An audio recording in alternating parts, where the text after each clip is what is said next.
Hello students, welcome to the first lecture of the geography second chapter, that is agriculture. In this chapter we will discuss about what is agriculture, how it is practiced in India, and what are the types of farms in India, what are the major crops of India.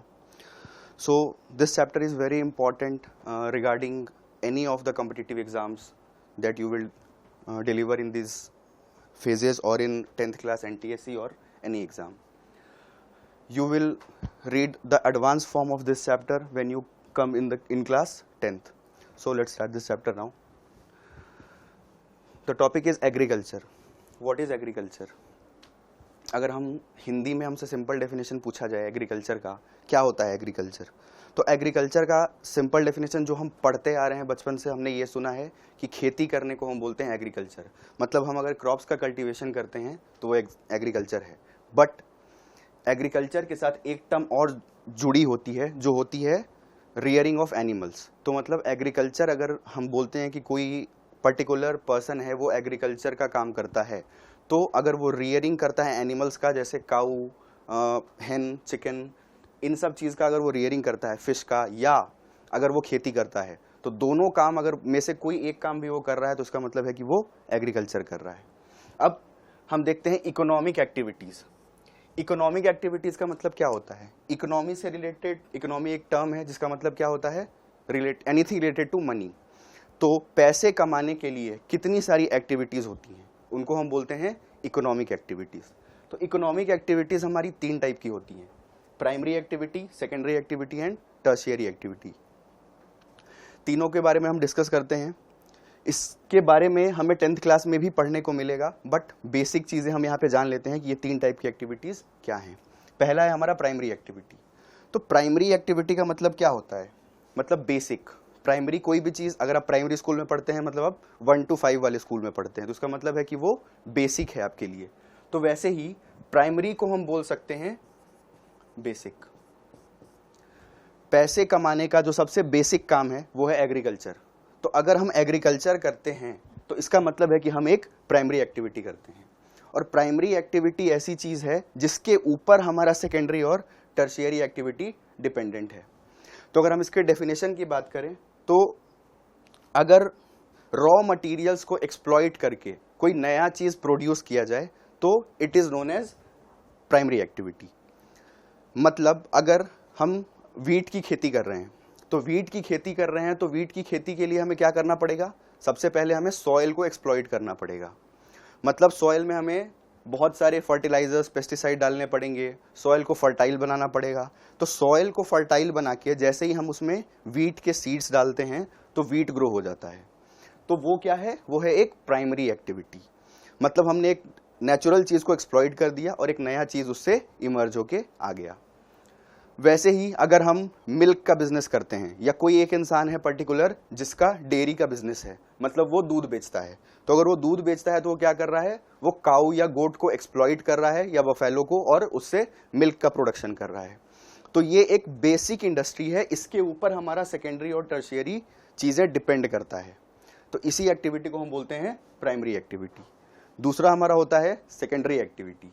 Secondary activity का मतलब ये होता है कि जब nature को exploit करने के बाद कोई नया चीज़ इमर्ज होके आया है, और अगर हम उस चीज़ को यूज़ करके एक नया मटेरियल बना लें या एक हम नई चीज़ का फॉर्मेशन कर दें, तो वो है हमारा एक सेकेंडरी एक्टिविटी. जैसे हमने प्राइमरी एक्टिविटी में क्या देखा कि कोई एक पर्टिकुलर फार्मर है जिसने वीट का प्रोडक्शन किया है, तो उस वीट के प्रोडक्शन के बाद वो क्या करेगा? या तो उस वीट को डायरेक्टली सेल कर देगा मार्केट में, या वो किसी, हम सपोज करते हैं किसी, उसने एक बिस्किट मैन्युफैक्चरिंग कंपनी को वो वीट सेल कर दिया. तो बिस्किट मैन्युफैक्चरिंग कंपनी क्या करेगी? उसके पास टेक्नोलॉजी है, मतलब इंडस्ट्रीज में टेक्नोलॉजी के थ्रू वीट को उसने प्रोसेस करके और बिस्किट में कन्वर्ट कर दिया. मतलब पहले उसने वीट का फ्लोर बनाया, और फ्लोर बनाने के बाद उसमें और भी मटेरियल्स ऐड करके और प्रोडक्शन, एक नई चीज़ का प्रोडक्शन कर दिया जो है बिस्किट या जो है ब्रेड. तो वो जो एक्टिविटी है जिसमें मैन्युफैक्चरिंग इन्वॉल्व होती है उसको हम बोलते हैं सेकेंडरी एक्टिविटी. मैन्युफैक्चरिंग हमेशा टेक्नोलॉजी के थ्रू होगी, बिना टेक्नोलॉजी के थ्रू कोई भी प्रोडक्शन नहीं हो सकता. प्राइमरी एक्टिविटी को हम बोल सकते हैं agro industry, sorry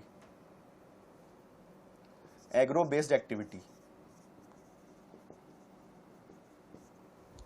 secondary activity को हम बोल सकते हैं इंडस्ट्रियल एक्टिविटी। तीसरा हमारा आता है टर्शियरी एक्टिविटी। प्राइमरी एक्टिविटी में रॉ मटेरियल्स को एक्सप्लॉइट करके किसी चीज का प्रोडक्शन हुआ। सेकेंडरी एक्टिविटी में वो जो चीज प्रोड्यूस हुई थी प्राइमरी एक्टिविटी में उसको एडवांस फॉर्म में लाके एक और नई चीज का प्रोडक्शन हुआ। बट टर्शियरी सेक्टर ये क्या करता है, ये इन दोनों को सपोर्ट करता है, मतलब इनके डेवलपमेंट में टर्शियरी सेक्टर का बहुत बड़ा इन्वॉल्वमेंट है। जैसे अगर हमने अभी जो एग्जांपल देखा था, कोई एक फार्मर है जिसने वीट का प्रोडक्शन किया था, वो फार्मर उस वीट को किसी बिस्किट मैन्युफैक्चरिंग कंपनी को सेल कर रहा है। वो कंपनी बिस्किट के, उस कंपनी ने 10,000 पैकेट्स बना दिए, बट उन 10,000 पैकेट्स को सेल करना होगा। वो कंपनी क्यों बना रही है इतने पैकेट्स? क्योंकि वो उसको सेल करना चाहती है मार्केट में। तो जब मार्केट में उसको उसे सेल करना है तो उसे ट्रांसपोर्ट की ज़रूरत पड़ेगी, उसे बहुत सारे लोगों की ज़रूरत पड़ेगी जो उन सारी चीज़ों का अकाउंट्स रखते हैं, उसे कम्युनिकेशन की भी ज़रूरत पड़ेगी।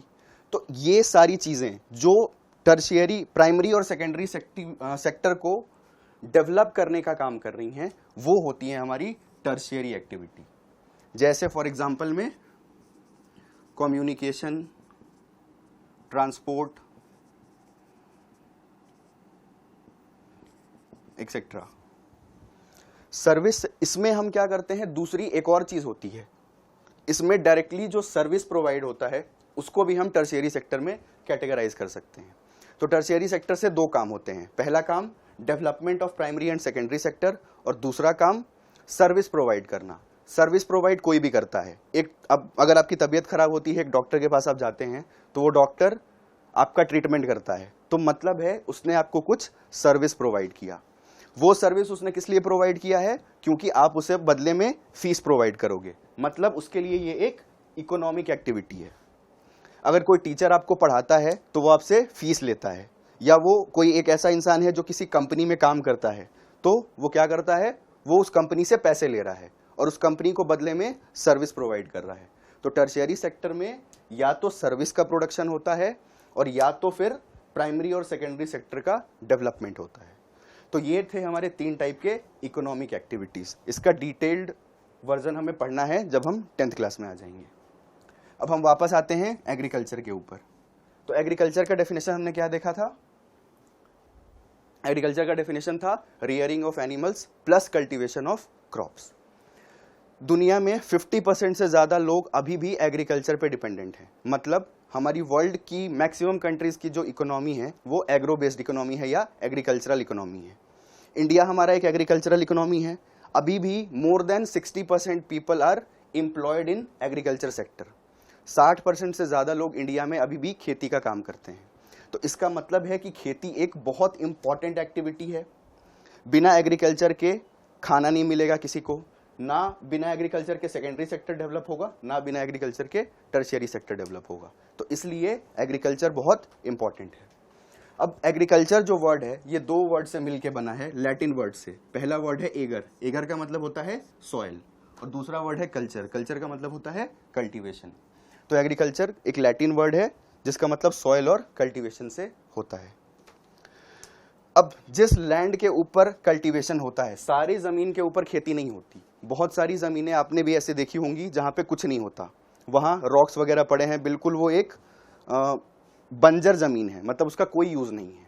तो वैसे जमीन को अगर हम हटा, उस जमीन को हम कभी भी एग्रीकल्चर में काउंट नहीं कर सकते। एग्रीकल्चर में एक टर्म आता है एरेबल लैंड। तो एरेबल लैंड क्या है?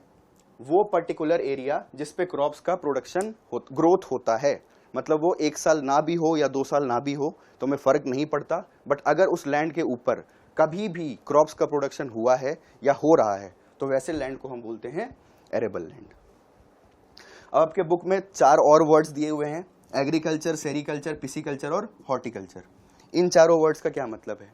तो ये इतने इंपॉर्टेंट नहीं है, हमें चैप्टर से रिलेटेड इसमें ऐसी कोई चीजें नहीं है। तो एग्रीकल्चर का मतलब हमने क्या देखा? Rearing of animals and cultivation of crops. Sericulture एक वर्ड है जिसका मतलब होता है rearing of silk worms. Silk का कपड़ा होता है, तो सिल्क का कपड़ा सिल्क वॉर्म्स होते हैं जो प्रोड्यूस करते हैं। तो अगर हम उनको रेयर कर रहे हैं सिल्क के प्रोडक्शन के लिए तो उसको हम बोलेंगे सेरीकल्चर। तीसरा होता है पिसीकल्चर। पिसीकल्चर का मतलब होता है ब्रीडिंग ऑफ फिश। फिश को ब्रीड करते हैं बहुत सारे लोग मार्केट में सेल करने के लिए, तो उसको बोलते हैं पिसीकल्चर। और चौथा होता है हमारा हॉर्टिकल्चर। हॉर्टिकल्चर का मतलब है फ्रूट्स एंड वेजिटेबल्स का प्रोडक्शन करना। फ्रूट्स एंड वेजिटेबल्स हमारे एग्रीकल्चर में नहीं आते। क्यों? क्योंकि ये सारे प्लांट्स हैं, मतलब पेड़ पे होते हैं, तो पेड़ पे होने वाली चीज़ों को हम एग्रीकल्चर नहीं बोल सकते। तो ये 4 टर्म्स है जो आपके बुक में गिवन है। अब हम क्लासिफिकेशन करते हैं एग्रीकल्चर का। एग्रीकल्चर 2 टाइप की होती है, पहला सबसिस्टेंस एग्रीकल्चर और दूसरा कमर्शियल एग्रीकल्चर। सबसिस्टेंस एग्रीकल्चर भी 2 पार्ट में कैटेगराइज्ड है। पहला होता है इंटेंसिव सबसिस्टेंट फार्मिंग और दूसरा होता है primary subsistence farming. Primary subsistence farming का मतलब है प्रिमिटिव सबसिस्टेंस फार्मिंग, मतलब ऐसी फार्मिंग जिसको की जाए सिर्फ छोटे से एरिया में खुद के कंजम्पशन के लिए। जैसे गांव में जो छोटे छोटे फार्मर्स होते हैं उनके पास बहुत ज़्यादा लैंड नहीं होता, तो वो उस लैंड पे प्रोडक्शन करते हैं बहुत कम क्वांटिटी में।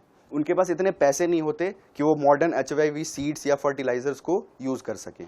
तो छोटे लैंड पे छोटे स्केल में अगर प्रोडक्शन हो रहा है प्राइमरी मेथड से, मतलब प्राइमरी टूल्स को यूज़ करके, बिना कोई एडवांस HYV सीड्स या अलग अलग फर्टिलाइजर्स या पेस्टिसाइड्स को यूज़ किए हुए, तो उस एग्रीकल्चर को हम बोलते हैं प्रिमिटिव सबसिस्टेंस फार्मिंग। दूसरा होता है हमारा इंटेंसिव सबसिस्टेंस फार्मिंग।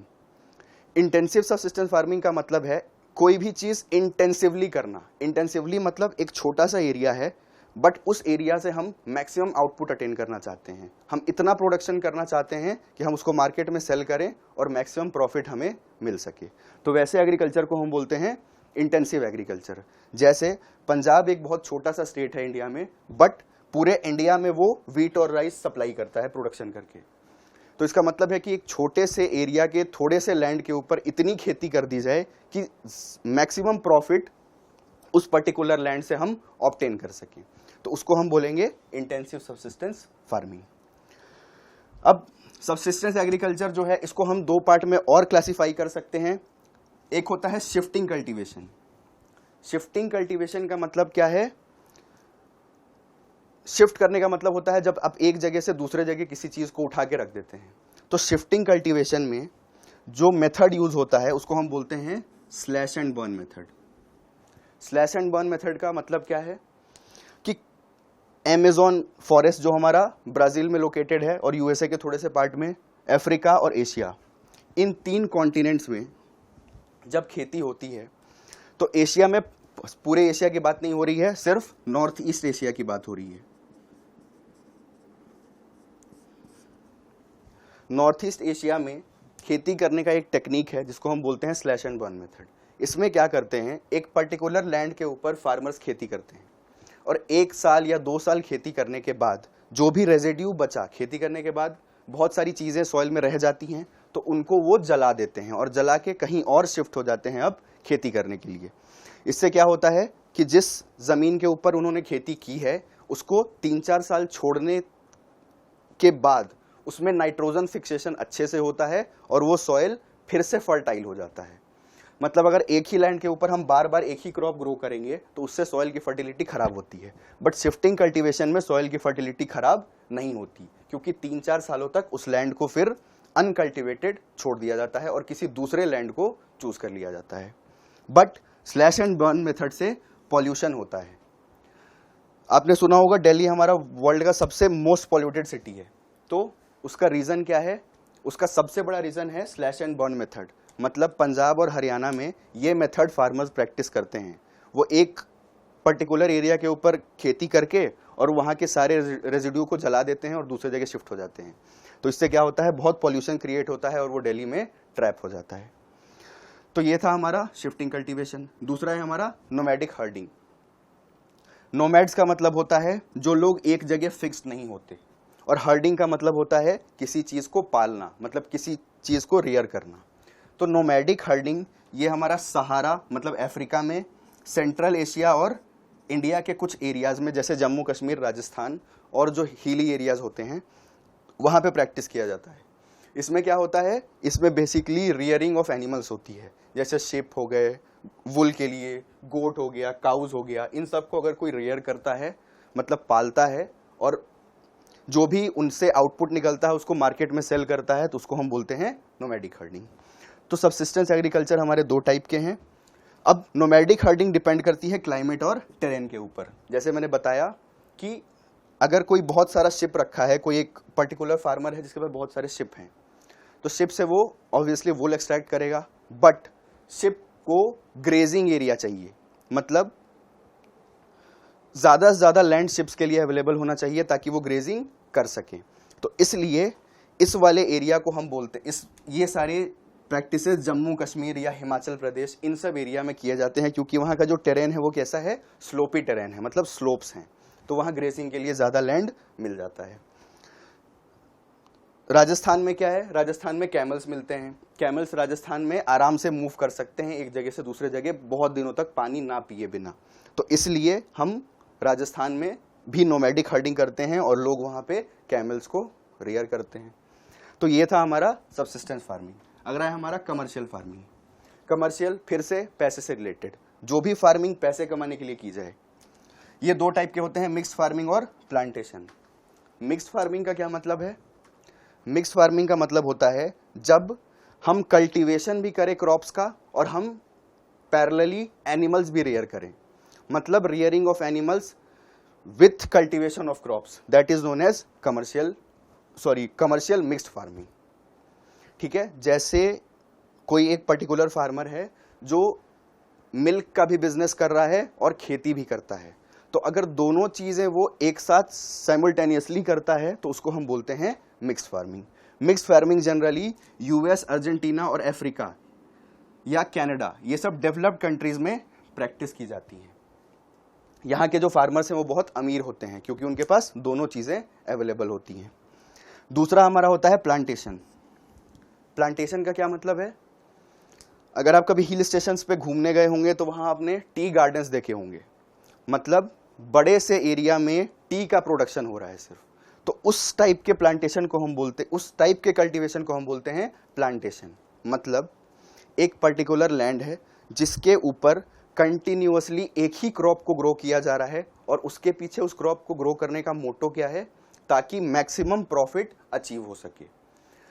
मतलब टी का कल्टीवेशन हो रहा है किसी पर्टिकुलर एरिया में और कंटिन्यूअसली हर साल वहां पे टी का कल्टीवेशन हो रहा है और उस टी को मार्केट्स में या इंटरनेशनल मार्केट्स में सेल कर दिया जा रहा है।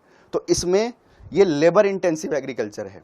टी के प्लांटेशन में फ्रॉम सोइंग टू हार्वेस्टिंग, शुरू से लेके एंड तक कंटिन्यूअसली जरूरत पड़ती है खेती करने वर्कर्स की।